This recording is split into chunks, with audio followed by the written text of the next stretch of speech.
Two annual seasons characterize the land of the Bible: the dry summer without rain, and wet winter months when everyone hopes for abundant rainfall.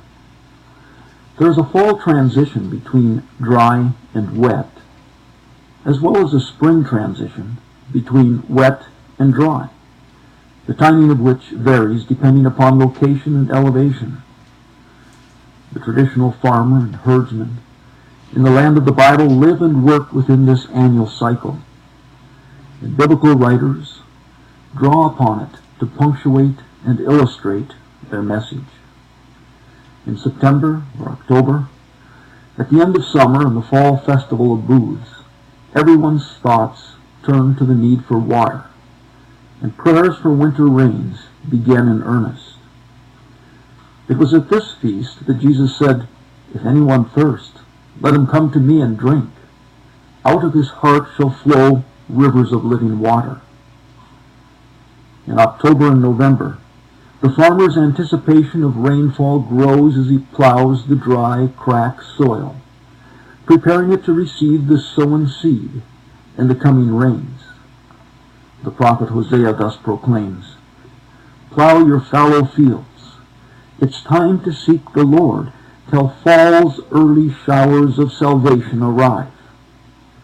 These early rains in the fall, as well as the latter rains in the spring, extend rainfall for your land in its season, as added blessings for obedience. James compares this expectation to awaiting patiently the Lord's return.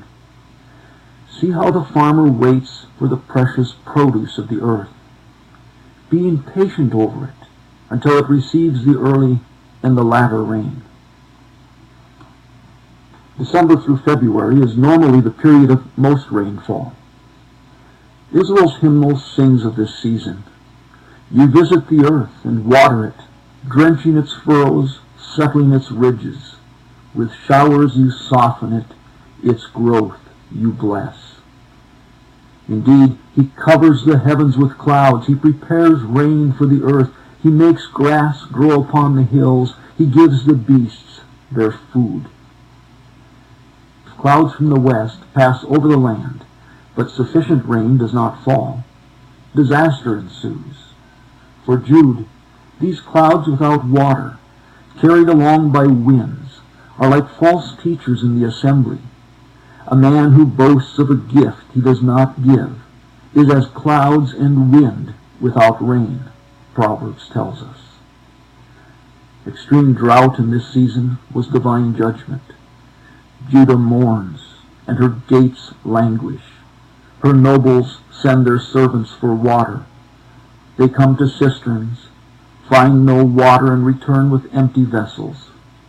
The ground is dismayed because there is no rain on the land, and farmers are ashamed and cover their heads. Repentance, however, brings blessing in the form of rain for your seed which you sow in the soil. During January and February, sheep and cattle enjoy the luxury of abundant food along grassy slopes. Between stormy days, the farmer is in his vineyard and orchards, pruning, examining vines and fruit trees, and repairing protective stone fences. Song of Songs marks this advance of February towards spring and the latter rains. Lo, the winter is past. The rain is over and gone. The blossoms appear in the land. The time of pruning has arrived. Almond trees suddenly burst into blossom across the land, a surprise of joy as winter ends. Thus Jeremiah sees the branch of an almond, shaked in Hebrew, at the outset of his ministry, and is told, "You have seen well, for I will shoked, watch over my word to do it."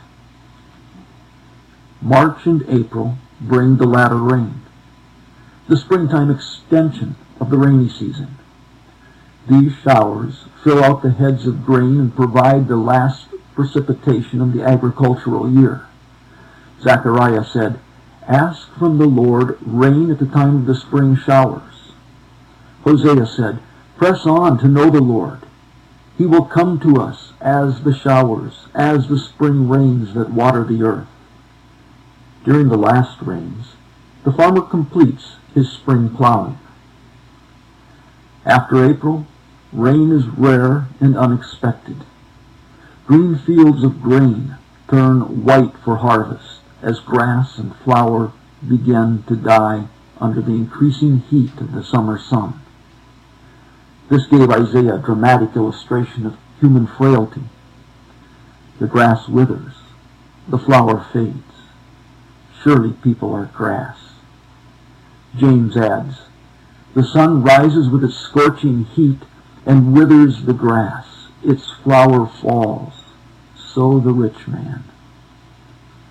Passover, the Feast of Unleavened Bread, opens a period when first fruits of grain come to Jerusalem and the harvest begins. First the barley, then the wheat. Put in the sickle, for the harvest is ripe. He reaps the standing grain. His arm harvests the ears. In this rejoicing of the harvest, one daily counts each of the 50 days from the first dedicated measure of barley, the omer, and Israel recites, the earth has yielded its produce. God, our God, blesses us. This counting of the omer culminates in the Feast of Weeks. The season of the grain harvest draws to a close in late May and June, when rain can ruin the harvest. Thus, when Samuel called down rain during the wheat harvest, all the people feared greatly. From May through September or October, the sun rises swiftly, gives off uninterrupted heat in cloudless skies. The only relief from heat is a cool afternoon breeze from the sea that blows across the land, drawn to heated eastern deserts. Inhabitants of the land daily wait for this refreshing breeze, just as God himself walked in the garden in the cool breeze of the day. This moist wind brings summer dew, sometimes so heavy it drips to the ground. The Lord said, I will be as the dew to Israel. These prevailing western breezes make winnowing possible on the threshing floor, driving the chaff away and leaving grain. This is a picture of judgment. You will thresh the mountains, and will make the hills like chaff. You will winnow them, and the wind will carry them away. June and July, months of threshing and winnowing, lead into the grape harvest. For in a year of blessing, your threshing will last for you until grape gathering. In late July and August, in the midst of the dry season, summer fruits and grapes begin to ripen, echoed in the Lord's words of joy about this time. Like grapes in the wilderness, I found Israel. Like the early fruit on the fig. It is a time of joy. Come, tread, for the winepress is full, the vats overflow. When this harvest is missing, disaster has struck. I am like the gatherers of summer fruit, and like the grape gatherers. There is not a cluster to eat, or any first fruit to crave. Meanwhile, the shepherd searches out remaining stubble on slopes and in grain fields left barren after harvest. In September or October, the agricultural year draws to a close, and the feast of Rosh Hashanah, New Year, officially opens another year. 10 days later, Yom Kippur, the Day of Atonement, offers spiritual renewal, and 5 days after that, Sukkot, the Feast of Booths, provides a vivid reminder of the frailty of life and dependence upon rainfall. The gathering of the fruits of the land, however, is not over until traditional families gather in their orchards of olives in late October and early November for shaking the olive tree and gathering its fruit. Under the weight of large stone presses, the all-important olives yield their oil.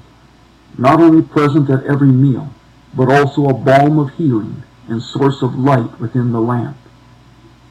The harvest of the land's bounty ends with the storage of the olive and its oil. The regularity of this agricultural year is the backdrop to the conclusion of the book of Habakkuk. His final words speak of total ruin in Judah, as orchards and vineyards lose the blessings of each season, and slopes in the nearby wilderness no longer allow shepherds to graze their flocks. I hear the news, and my heart fails. The report leaves me speechless. My bones dissolve within me, and I barely hold myself together. Yet I calmly wait for difficult times to overtake those who now attack us.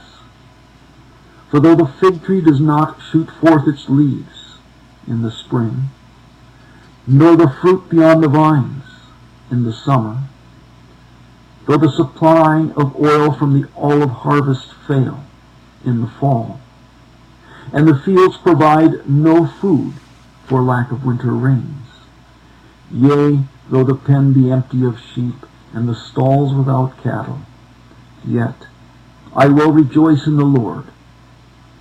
Yea, I will rejoice in the God of my salvation. The Lord my Master alone is my strength. It is he who makes my legs as sure-footed as those of a doe. Through the mountains he keeps my paths.